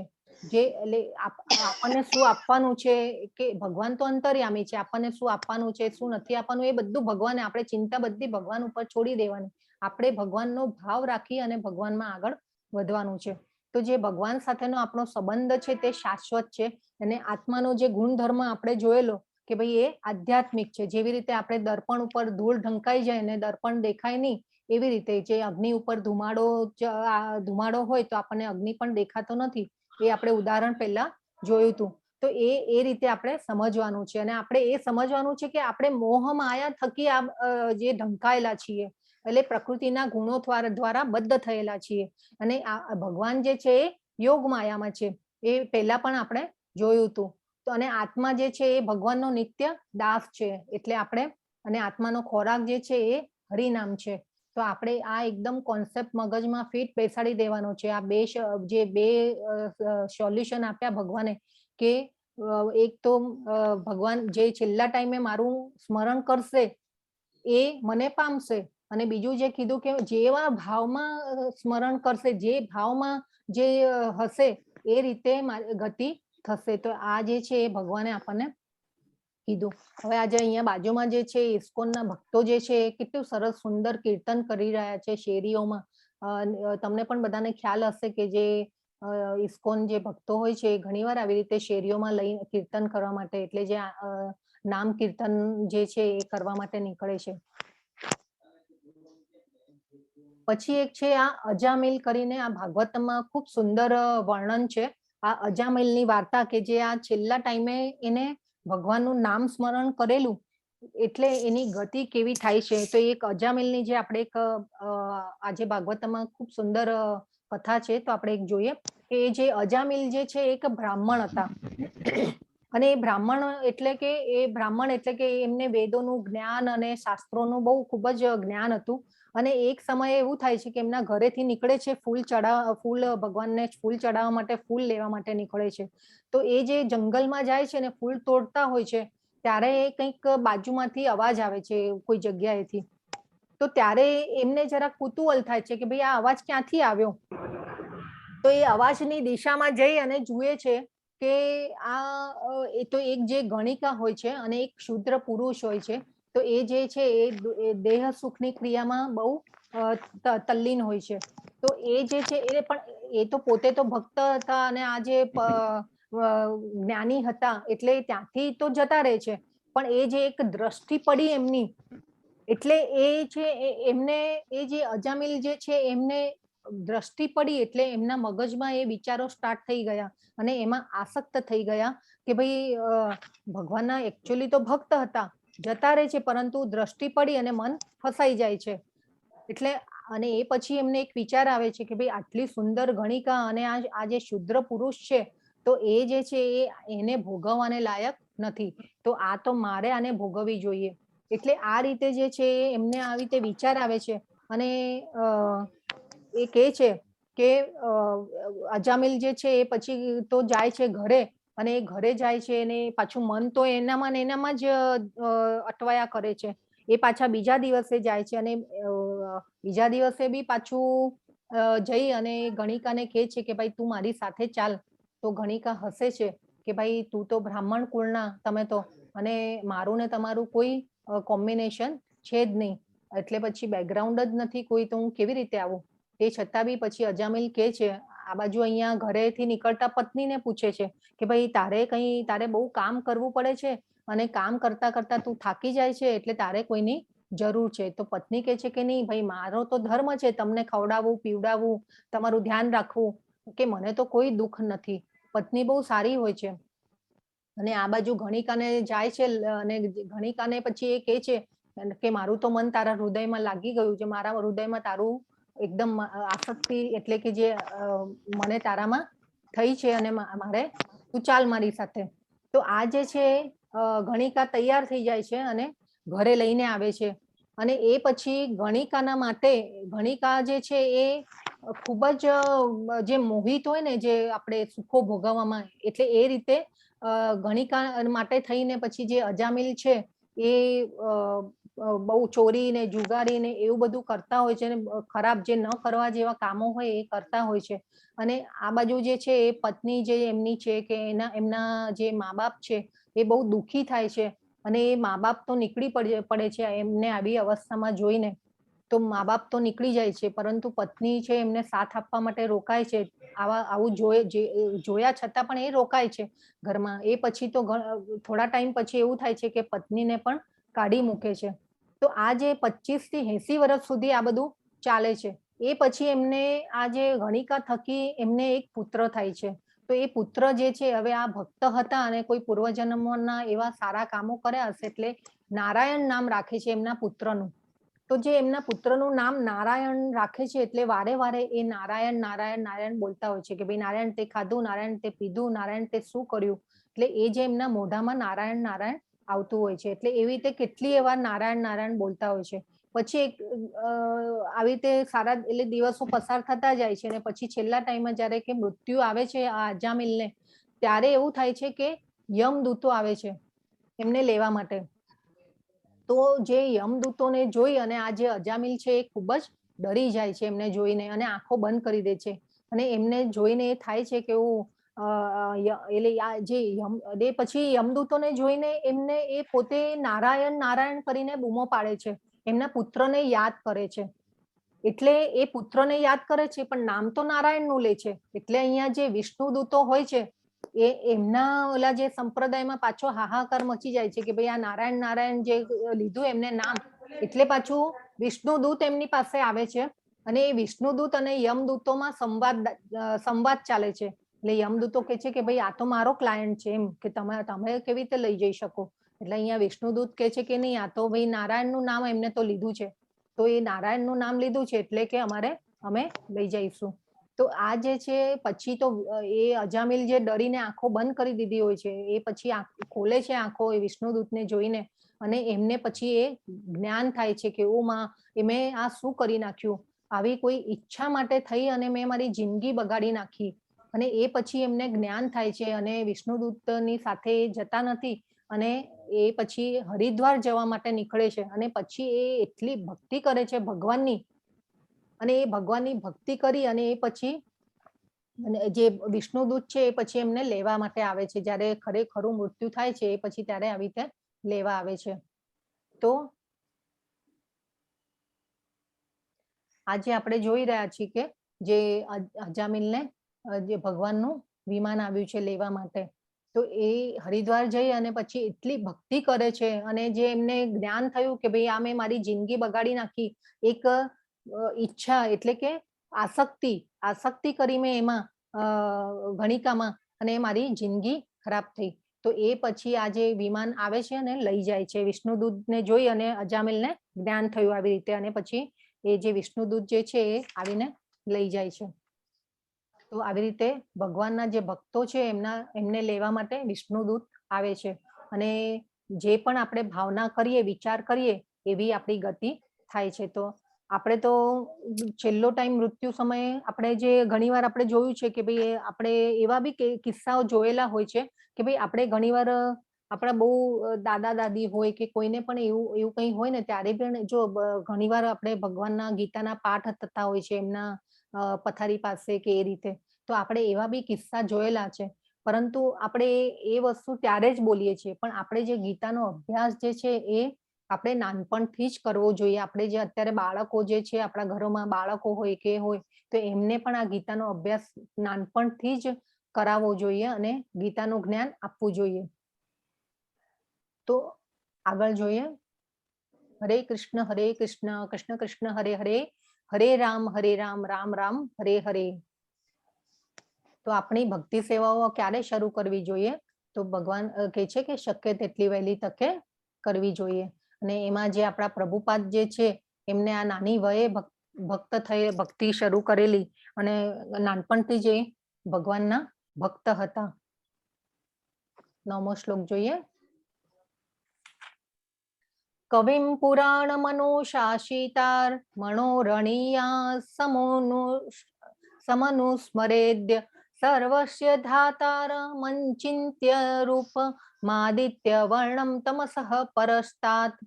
મનુષ્ય પરમ પુરુષનું ધ્યાન સર્વજ્ઞ, પુરાતન, નિયંતા, લઘુતરથી પણ લઘુત્તમ, સર્વના પાલન કરતા, સમસ્ત ભૌતિક કલ્પનાથી પર, અચિંત્ય તથા જેઓ હંમેશા એક વ્યક્તિ છે એ તરીકે કરવું જોઈએ. તેઓ સૂર્ય સમાન તેજસ્વી છે, દિવ્ય છે અને આ ભૌતિક પ્રકૃતિથી પર છે. તો હવે આ જે છે ભગવાન કહે છે કે પરમ પુરાતન નિયંતા, એટલે કે આ ભગવાન પ્રકૃતિના નિયંતા છે, એટલે કંટ્રોલર છે. લઘુતરથી પણ લઘુત્તમ છે, એટલે કે આપણે જોયું હતું કે ભાઈ આપણે જે આત્મા જે છે, આપણે કાલે બી જોયું હતું કે આપણે આગના જે તણખલાઓનું દ્રષ્ટાંત જોયું હતું કે ભાઈ આગ હોય, એમાંથી જે નીકળતા તણખલાઓ હોય એ આગનો જ એક ભાગ હોય. તો એવી રીતે ભગવાન કહે છે કે લઘુત્તમમાં લઘુત્તમ, એટલે કે જે આપણે જોયું હતું કે આત્માનું જે કદ છે એ કેવું છે, આપણો જે એક વાળ લઈએ અને એ વાળનો જે ઉપરનો ટોપકું હોય એનો પણ 10,000મો ભાગ કરીએ, એ એટલું આત્માનું કદ હોય છે. પછી જ કહે છે કે સર્વના પાલન કરતા. તો જે ભગવાન જે છે એ સર્વના પાલન કરતા છે, તો આપણે કંટ્રોલર અને પાલન કરતા પણ છે.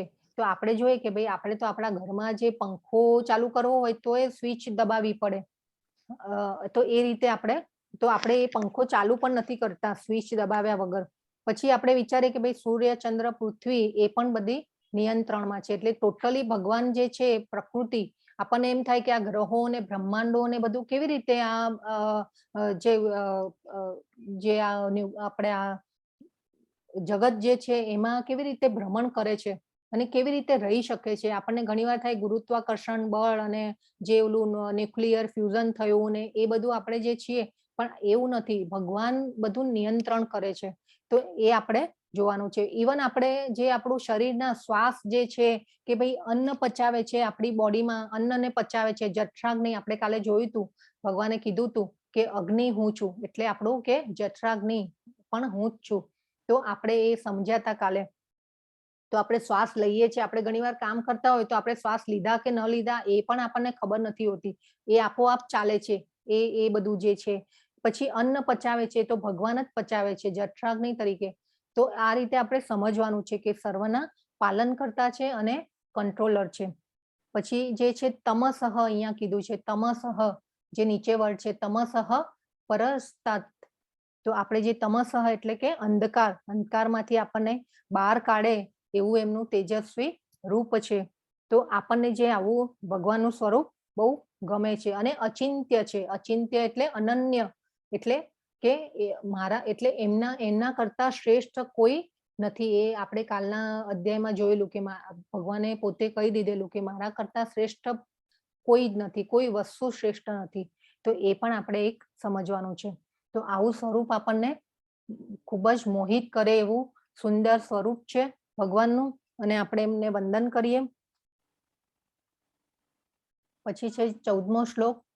14મા શ્લોકમાં ભગવાન કહે છે, હે પૃથ્વાપુત્ર અર્જુન, જે મનુષ્ય અનન્ય ભાવે નિરંતર મારું સ્મરણ કરતો રહે છે તેને માટે હું સુલભ છું, કારણ કે તે મારી ભક્તિમય સેવામાં નિરંતર પ્રવૃત્ત રહે છે.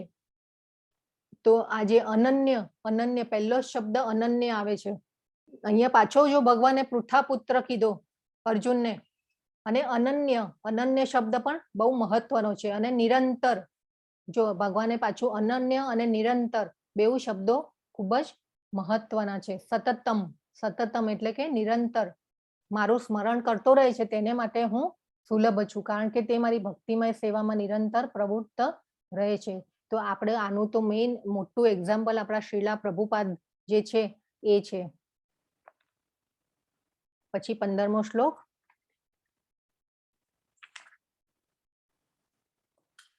હરે કૃષ્ણ. બધા છો ને? એકવાર મંત્ર આપણે બોલી દઈએ મોટેથી. હરે કૃષ્ણ. હરે કૃષ્ણ કૃષ્ણ કૃષ્ણ હરે હરે, હરે હરે હરે હરે રામ રામ હરે હરે રામ રામ રામ રામ હરે હરે. ચલો, સરસ, ખૂબ સરસ. મામ 15મો શ્લોક. મામુપેત્ય પુનર્જન્મ દુઃખાલયમ શાશ્વતમ નાપ્નુવન્તિ મહાત્માનઃ સંસિદ્ધિ પરમામ ગતાઃ. જો હવે અહીંયા ભગવાને કીધું કે મને પ્રાપ્ત કર્યા પછી મહાત્માજનો કે જેઓ ભક્તિ યોગી છે તેઓ દુઃખમય એવા આ ક્ષણભંગુર જગતમાં કદાપી પાછા આવતા નથી, કારણ કે તેમણે પરમ સિદ્ધિ પ્રાપ્ત કરી છે. ભગવાને શું કીધું? દુઃખમય એવા આ ક્ષણભંગુર, એટલે ભગવાને કહી દીધું કે આ જગત જે છે આપણે જ્યાં રહીએ છીએ એ દુઃખાલય છે. તો હવે આપણે એમ દાવો કરીએ ને કે ભાઈ હું સુખી છું ને હું કરોડપતિ છું ને હું મારી પાસે પૈસા છે ને આ પેલું છે ને મેં આ પામી લીધું, કેમ કે મેં પૈસા ભેગા કરીને હું આ સિદ્ધિ પ્રાપ્ત કરીને, એટલે કોઈ હવે કોઈ વધારે બહુ ભણ્યા હોય તો એમને પણ આમ એક ગર્વ હોય કે ભાઈ હું ભણ્યો અને મેં આ બધું કમાયું. તો એ રીતે આપણે નથી. આ જે દુઃખમય, ભગવાને કીધું કે અહીંયા દુઃખ એટલે કે દુઃખાલય, એટલે આપણે જ્યાં રહીએ છીએ એ હોસ્પિટલ જ છે એવું સમજી લેવાનું. રિહેબ સેન્ટર આપણા માટે એવું સમજવાનું કે આ રિહેબ સેન્ટર છે. તો આપણને એમ થાય કે ભાઈ મોજ મજા કરવા આવ્યા છીએ, તો એવું નથી. આપણને ભગવાને કીધું કે આપણો જન્મ આપણે સુધારવાનો છે. એટલે આપણે જે છે અહીંયા સુખ દુઃખ આવે છે, શિયાળો ઉનાળો ચોમાસું એ બધી ઋતુઓ અલગ અલગ. અને આજે ભગવાને કીધું કે અશાશ્વતમ એટલે કે આ જે છે પરમ સિદ્ધિ, એટલે મહાત્માજનો કે જેઓ ભક્તિ યોગી છે. અને મહાત્માજનો કીધા પાછા કે જે મહાત્માજનો છે અને જે ભક્તિ યોગી છે તેઓ આ દુઃખમય એવા ક્ષણભંગુર જગતમાં કદાપી પાછા આવતા નથી, કારણ કે તેણે પરમ સિદ્ધિ પ્રાપ્ત કરી છે. તો અહીંયા આપણે જે રહીએ છીએ ત્યાં જન્મ, મૃત્યુ, જરા અને વ્યાધિ એ ચાર આપણે જે સ્ટેજ છે એને આપણે અહીંયા આપણે ભોગવતા હોઈએ છીએ. જરા એટલે કે વૃદ્ધાવસ્થા. તો એ આપણે અહીંયા ભગવાને કહી દીધું કે આ જે જગત છે આપણે જ્યાં રહીએ છીએ એ દુઃખાલય છે. એ ભગવાને પોતે જ કહી દીધું કે આ દુઃખાલય છે. 16મો શ્લોક. આ બ્રહ્મ ભુવના લોકા પુનરાવર્તિતો નોર્જુન મામુપેત્ય તુ કૌંતેય પુનર્જન્મ ન વિદ્યતે. હે અર્જુન, આ ભૌતિક જગતમાં સર્વોચ્ચ લોકથી માંડીને નિમ્નતમ સુધીના બધા જ દુઃખોના સ્થાન છે કે જ્યાં વારંવાર જન્મ તથા મરણ થયા કરે છે. પરંતુ હે કુંતી પુત્ર, હે મનુષ્ય, જે મનુષ્ય મારા ધામને પામે છે તે કદાપી પુનર્જન્મ પામતો નથી. આપણે ગોલોક ચાર્ટમાં જોયું હતું. અને અહીંયા ભગવાન કહે છે આ બ્રહ્મ ભુવન લોકા, પહેલી જે લીટી છે આ બ્રહ્મ ભુવન લોકા. તો આપણે જે બ્રહ્મ એટલે આ જોયું હતું, આપણે બ્રહ્મલોક જોયું હતું. અને એ જે બ્રહ્માનો જે લોક છે એ સત્યલોક છે. જે બી બધા ગ્રહો જે છે આજે આપણે જોયા એના એક અધિષ્ઠાતા રાજા એટલે કે દેવો હોય છે. અને એ જે દેવો જે છે એ ત્યાંનું સંચાલન બધા કરતા હોય છે. તો એ રીતે જે આપણે કહીએ કે ભાઈ આપણે ઉચ્ચ ગતિ કરીશું તે છતાં પણ ત્યાં જઈને પણ જો ભક્તિ નહીં કરીએ અને આપણે કૃષ્ણને નહીં પામીએ તો પાછા જેવું આપણું પુણ્યનું પોટલું પતી ગયું, પાછા આપણે આવી જશું આપણી જગ્યાએ હતા તેના ત્યાં વિઝા પૂરા. એટલે આ જે છે એ આપણે સમજવાનું છે કે ભાઈ આ ભગવાન શું કહેવા માંગે છે આ શ્લોકમાં, કે આ ભૌતિક જગતમાં સર્વોચ્ચ લોકથી માંડીને નિમ્નતમ સુધીના બધા જ દુઃખોના સ્થાન છે. એટલે આ જે આપણને પહેલા તો કહી દીધું દુઃખાલય છે. એટલે આપણે જો એવો દાવો કરતા હોય ને કે ભાઈ હું બહુ સુખી છું, મારી પાસે પૈસા છે ને હું સિક્યોર છું પૈસાથી, તો એ વસ્તુ ખોટી છે. તો આ જે છે આપણે અહીંયા છે તો એ ભગવાન કહે છે કે આ દુઃખોનો સ્થાન છે અને વારંવાર જન્મ તથા મરણ થયા કરે છે. તો આપણે અહીંયા એકદમ ફિટ બેસાડી દેવાનું છે કે આપણે શું કરવાનું છે. આપણે ભગવાનની ભક્તિમાં લીન થવાનું છે. એટલે અહીંયા બી પાછું કીધું કે હે કુંતી પુત્ર, હે કૌંતેય, જો વારંવાર ભગવાને અર્જુનને કૌંતેય અને પૃથાપુત્ર તરીકે સંબોધ્યો છે. તો એ આપણે અહીંયા સમજવાનું છે. તો આપણે જે જો ભક્તિ નહીં કરીએ તો પાછા આપણને આવી જશું અહીંયા. એટલે આપણે ઉચ્ચ ગતિ કરીએ છીએ ઉચ્ચ લોકમાં, પરંતુ જો ત્યાં જઈને પણ આપણે ભગવાનની ભક્તિમાં નથી થતા અને સુખોપભોગમાં આપણે રચ્યા પચ્યા રહીએ છીએ અને પછી અહીંયાનું જે પુણ્યનું પોટલું હોય ત્યાં આપણે સુખ ભોગવી અને પાછા પુણ્યનું પોટલું ખતમ થઈ જાય એટલે પાછા આપણે અહીંયા આવી જઈએ. તો એ આપણે બહુ સમજવાનું છે. હવે અહીંયા જે છે બ્રહ્માજી છે આ બાજુ, તો એ બ્રહ્માજી ભગવાનની પ્રાર્થના કરી રહ્યા છે. ખૂબ જ સરસ સ્તુતિ કરી છે. જ્યારે બ્રહ્માજી એકવાર ગોપ બાળકોને લઈ એકવાર બ્રહ્માજીને ગુમાન થાય છે કે ભાઈ ભગવાન જે છે આ ભગવાન જ છે કે નહીં એમ. તેઓ ભગવાન જ્યારે ગાયો ચરાવતા હોય છે, ગોપ બાળકોને લઈને ગાયો ચરાવતા હોય છે, તો એ ભગવાન જે છે એ ગાયોને ચોરી લે છે અને એ ગાયોને ચોરી લે છે અને એ પછી ગોપ બાળકો આવે છે પાછી ગાયોને શોધવા માટે. ગોપ બાળકો આવે છે તો ગોપ બાળકોને પણ ચોરી લે છે. તો એ પછી ભગવાન જે છે એમનો વિસ્તાર કરે છે અને હજારો નારાયણને ઉત્પન્ન કરે છે. અને એ છે પછી એ ગોપ બાળકો અને ગાયો એને ઉત્પન્ન કરે છે. અને વર્ષ પછી જે છે એ બ્રહ્માજી આવે છે. તો બ્રહ્માજી જુએ છે કે ભાઈ અહીંયા તો બધું એવું ને એનું એ જ છે. એટલે પછી બ્રહ્માજીને એમ થાય છે કે ભાઈ આ તો બધું મેં ખોટું કર્યું. અને બ્રહ્માજી જે છે એ ભગવાનને સાષ્ટાંગ પ્રણામ કરે છે અને ભગવાનની સ્તુતિ કરે છે. ભગવાનની સ્તુતિ તો એટલી સરસ છે જે બ્રહ્માજી બ્રહ્મ સંહિતામાં બ્રહ્માજીની સ્તુતિ છે એ ખૂબ જ સુંદર છે.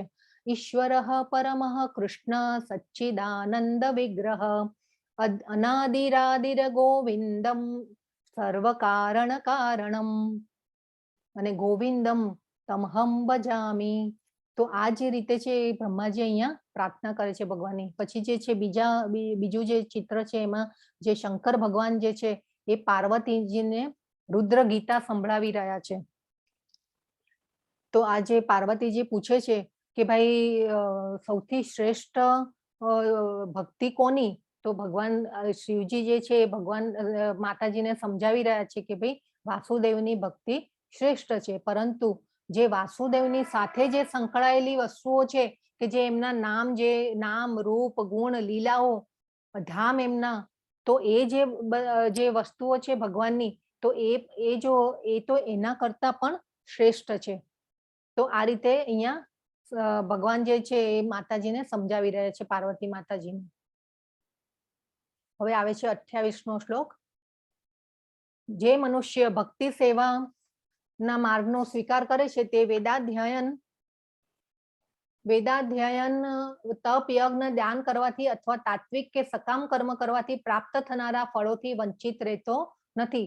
તે કેવળ ભક્તિ કરવાથી જ આ સર્વ ફળો પામે છે અને અંતે સર્વોપરી સનાતન ધામને પામે છે. હવે અહીંયા જે બાજુમાં જે ચિત્ર છે ને એ કપિલ મુનિ છે અને કપિલ મુનિ જે છે એ એમની માતા દેવહૂતિને આ જે જ્ઞાન છે ભગવદ્ ગીતાનું ભાગવતમનું એ આપી રહ્યા છે. તો આજે આપણે જોયેલું કે જયારે સત્યલોક દ્વાપર યુગ ત્રેતા યુગમાં જે ફોટો હતો કે ભાઈ સત્યયુગમાં 10,000 લાખ વર્ષોનું હતું આયુષ્ય. તો એ વખતે જયારે કરદમ મુનિ જે હતા એ તપસ્યા કરતા હોય છે, એમને 10,000 વર્ષ જે આપણે ફોટો જોયેલો સત્યયુગમાં કરદમ મુનિનો, તો એ 10,000 વર્ષ તપ કરે છે અને તપ કરે છે પછી ભગવાન પ્રસન્ન થાય છે અને ભગવાન જે પ્રસન્ન થઈને કરદમ મુનિને કહે છે કે હું તમારા ત્યાં હું અવતરીશ. તો એ પછી જે કર્દમ મુનિ જે છે એ કપિલ મુનિ જે છે એ કર્દમ મુનિના પિતા છે. સોરી, કપિલ મુનિ જે છે એ કર્દમ મુનિના પુત્ર છે. તો આ રીતે કપિલ મુનિ જે છે એ ભગવાનનો જ અવતાર છે અને આ જે માતા દેવહૂતિ જે છે એમને આ જ્ઞાન આપી રહ્યા છે.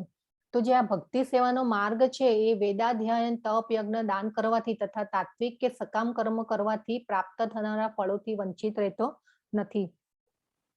તો હવે આપણે જોઈએ કે ભાઈ આપણે મોટા મોટા યજ્ઞો કરીએ, તપ, વ્રત કરીએ, ઉપવાસ કરીએ, દાન કરીએ, તો ઘણા છે તે મોટા મોટા દાન કરતા હોય છે, ઘણા લોકો નકોડા ઉપવાસ કરતા હોય છે. પછી આ જે છે કે ભાઈ સકામ કર્મો જે છે કરતા હોય છે કે ભાઈ મોટી મોટી હોસ્પિટલો બંધાવે ને અનાથ આશ્રમ બંધાવે ને વૃદ્ધાશ્રમ ને એ બધામાં દાન કરે, પુણ્ય કરે.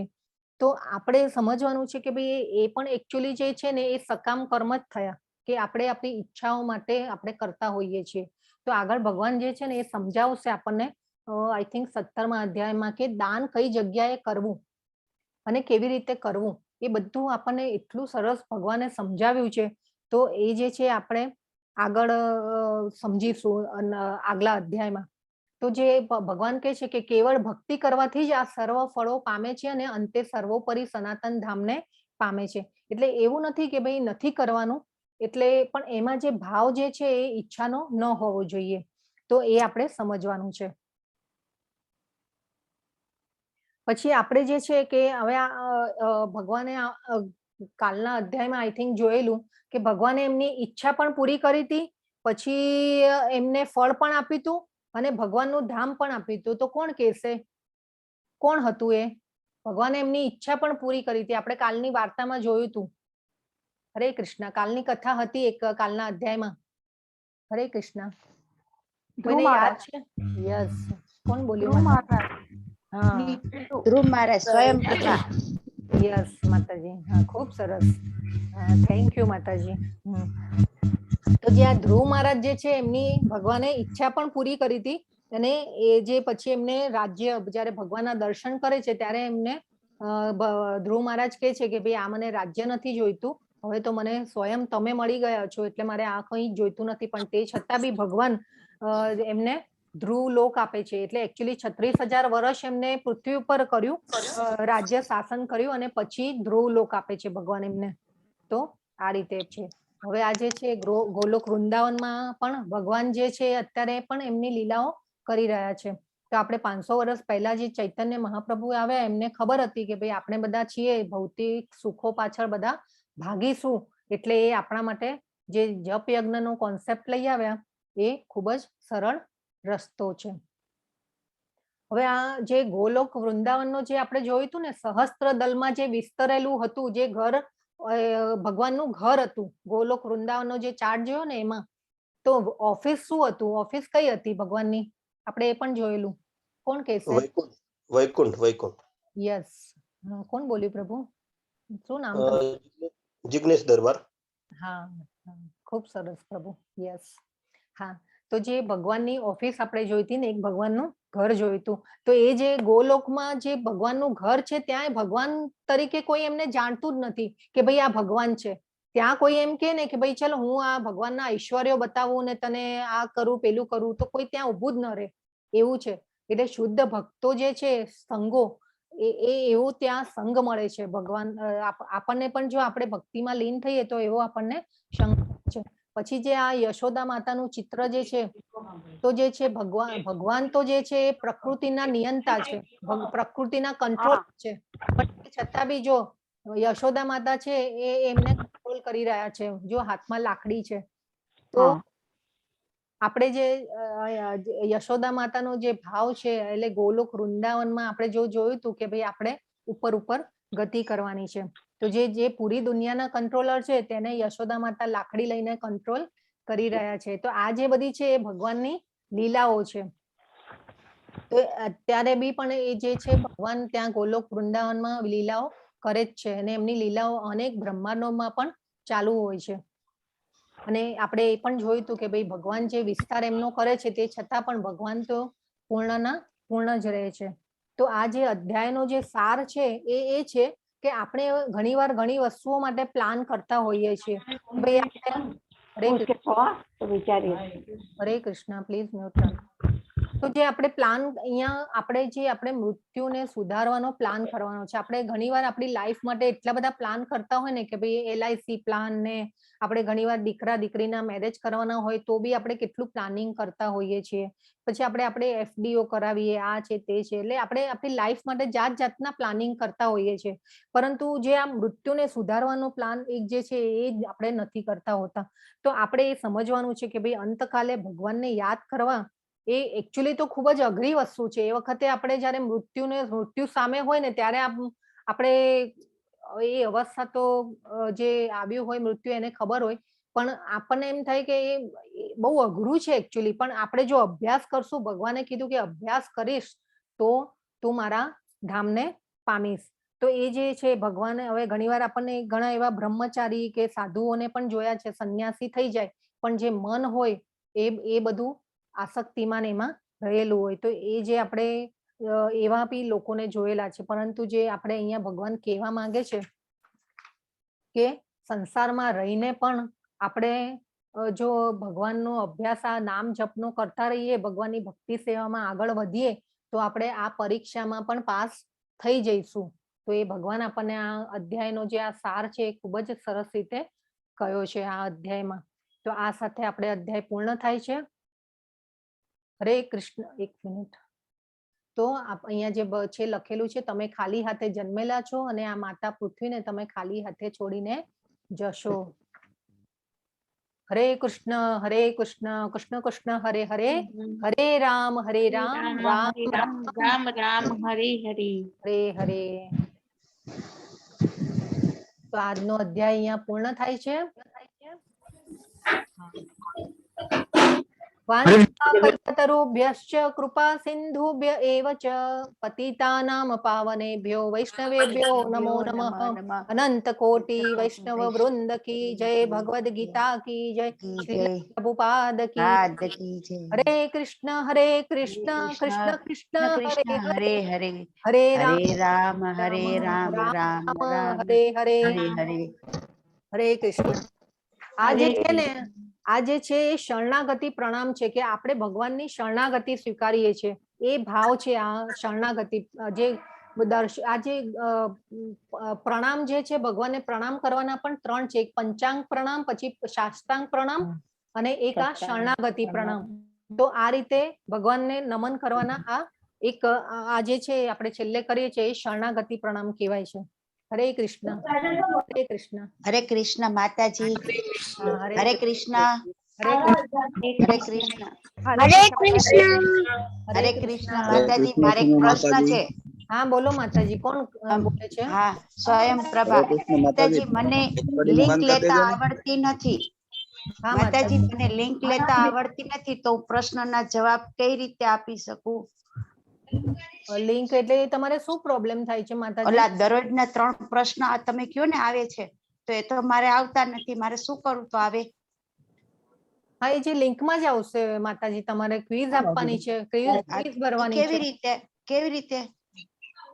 હા, એમાં તમારે ઓલું ગૂગલ થ્રુ તમારે કોઈ ત્યાં ઘરમાં બાળક હોય ને, યંગ એમને તમે પૂછો તો તમને એ વધારે સારી રીતે સમજાવી શકશે માતાજી. હા હા હા. તો ન કૃષ્ણ માતાજી. આપણે તમે ફોન કરો તો એ તમને સમજાવશે માતાજી. હા હા. હરે કૃષ્ણ. ગૂગલ માં આવશે ને? હરે કૃષ્ણ સીમા માતાજી. હા, હરે કૃષ્ણ પ્રભુ. હરે કૃષ્ણ જતી. રેકોર્ડિંગ સ્ટોપ કરવું હોય તો? હા, યસ પ્રભુ. હા હા, સારું થયું યાદ કરાવ્યું તમે. હા.